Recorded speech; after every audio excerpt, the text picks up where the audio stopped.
আসসালামু আলাইকুম, welcome to my easy CAC learn channel. আজকে আমরা দেখব যে কীভাবে নেস্টেড লুপ কাজ করে। নেস্টেড লুপের একটা ছোটোখাটো প্রোগ্রাম। এখানে নেস্টেড লুপ বলতে একটা লুপের ভিতরে আর একটা লুপ। খুব সুন্দরভাবে আপনারা দেখতে পাচ্ছেন, এখানে লেখা রয়েছে ফর আইটারেটিং ভেরিয়েবল ইন সিকোয়েন্স। তারপরে ওই ফর লুপের ভিতরে আর একটা ফর লুপ নিয়েছি, সেখানে স্টেটমেন্ট দিয়েছি। এটা হচ্ছে আমাদের নেস্টেড লুপের ক্রাইটেরিয়া। আমরা একটা ছোটো প্রোগ্রাম দেখব। এখান থেকে রো বরাবর 1 থেকে 10 এবং কলাম বরাবর 1 থেকে 10 এবং মাঝের ডাটাগুলো এটার সঙ্গে এই 2 গুণ করলে 4, 2 এর সাথে 3 গুণ করলে 6। খুব সুন্দরভাবে এই ডাটাগুলো আমরা প্রিন্ট করা দেখাবো। সো প্রথম দিকে আমরা কলাম বরাবর যে ডাটাগুলো রয়েছে 1 থেকে 10 সেগুলো প্রিন্ট করার জন্য আমরা একটু কাজ করে নিতে পারি। একটা ফর লুপ ক্রিয়েট করে নিলাম, আই ইন রেঞ্জ।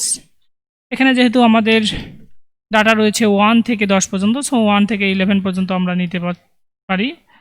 1 থেকে 11 পর্যন্ত আমরা নিলাম। এখানে জাস্ট আমরা প্রিন্ট করে দিতে পারি। আই যদি আমরা এখানে প্রিন্ট করে দেই, তাহলে দেখব যে আমাদের রো বরাবর ডাটাগুলো আই ডাটাগুলো শো করবে। এখানে দেখুন রো বরাবর ডাটাগুলো শো করতে যাচ্ছে, আমরা কলাম বরাবর ডাটাগুলো শো করতে যাচ্ছি। সো আমরা এখানে ইন্ট ইকুয়াল ফাঁকা এটা দিতে পারি। এটা জাস্ট আমরা যদি এখানে প্রিন্ট করি, তাহলে দেখতে পাচ্ছেন আমাদের কলাম বরাবর ডাটাগুলো শো করতেছে। আমরা এখানে একটা স্পেস দিলাম।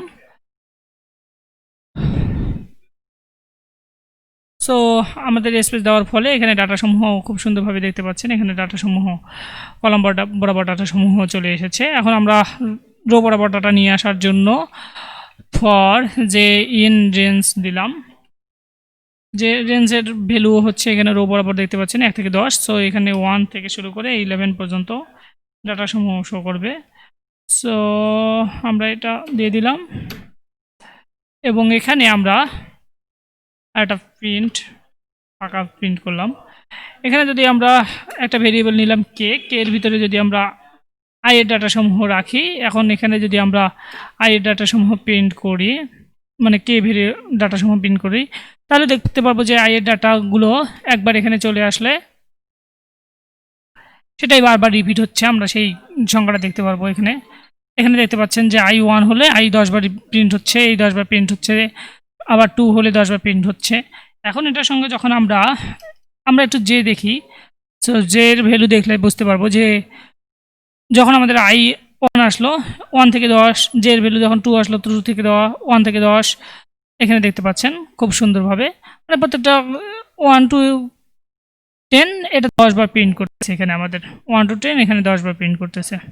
ওকে, আমরা জাস্ট এখানে একটা ছোট্ট কাজ করে নিব। এখানে দেখুন আমরা প্রথম দিকে আই এর ভ্যালু প্রিন্ট করা মানে আমাদের এতটুকু প্রিন্ট করতে পারবো, আর জে ভ্যালু মানে এতটুকু।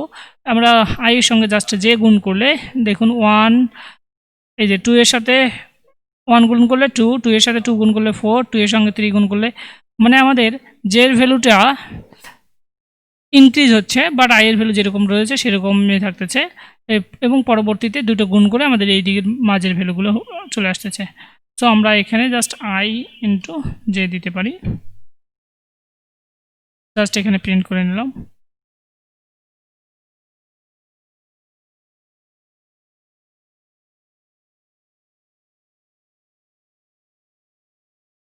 তো এখানে খুব সুন্দরভাবে একটা প্রোগ্রাম দেখতে পাচ্ছেন যে আমরা যা প্রোগ্রাম চেয়েছিলাম সেরকম খুব সুন্দরভাবে প্রোগ্রাম চলে এসেছে। আমরা যদি একটু বোঝানোর চেষ্টা করি যে প্রথমে আই এর ভ্যালু আমাদের ছিল 1, আই এর ভ্যালু 1 প্রিন্ট করলো, এবং যখন আমাদের 1 ভ্যালু পেয়ে গেল, এখানে আমাদের আই এর ভ্যালু 1 পেয়ে গেল, তখন আমাদের এই লুপের ভিতরে ইন করলো। লুপের ভিতরে ইন করে আমাদের এর 1 into 1 মানে আমাদের এই 1 ভ্যালু প্রিন্ট করলো। তারপরে হচ্ছে 1 into এখানে দেখুন 1 into 2 মানে এই যে 2 ভ্যালু প্রিন্ট করতেছে, যেহেতু আমরা এই দিক বরাবর ডাটা নিয়ে এসেছি। এই দিক বরাবর অর্থাৎ কলাম বরাবর ডাটা আমরা শো করতেছি, এই কলাম বরাবর। সো এর পরবর্তীতে আই এর ভ্যালু আমাদের 1 এ রয়েছে, 1 এখানে জে এর ভ্যালু 3 বৃদ্ধি পেয়ে 3 হয়েছে। সো 3 প্রিন্ট করতেছে এভাবে ক্রমান্বয়ে। পরবর্তীতে যখন আমাদের এখানে জে এর ভ্যালু 10 হয়ে গেছে, তখন আমাদের এই লুপ থেকে বের হয়ে গিয়ে আবার আই এর ভ্যালু আমাদের 1 ইনক্রিজ করেছে, তখন আই এর ভ্যালু হচ্ছে 2। তখন আমাদের এখানে ইন করলো, 2 এর সঙ্গে 1 গুণ করে হলো 2, এবং 2 এর সঙ্গে এখানকার 2 গুণ করে হলো 4। এভাবে ক্রমান্বয়ে আমাদের ভ্যালুগুলো বৃদ্ধি পাচ্ছে। সো আমরা খুব সুন্দরভাবে একটা লুপের ভিতরে আর একটা লুপ মানে নেস্টেড লুপ সম্পর্কে আমরা আলোচনা করলাম। সো এতক্ষণ সাথে থাকার জন্য সবাইকে অনেক ধন্যবাদ। আসসালামু আলাইকুম।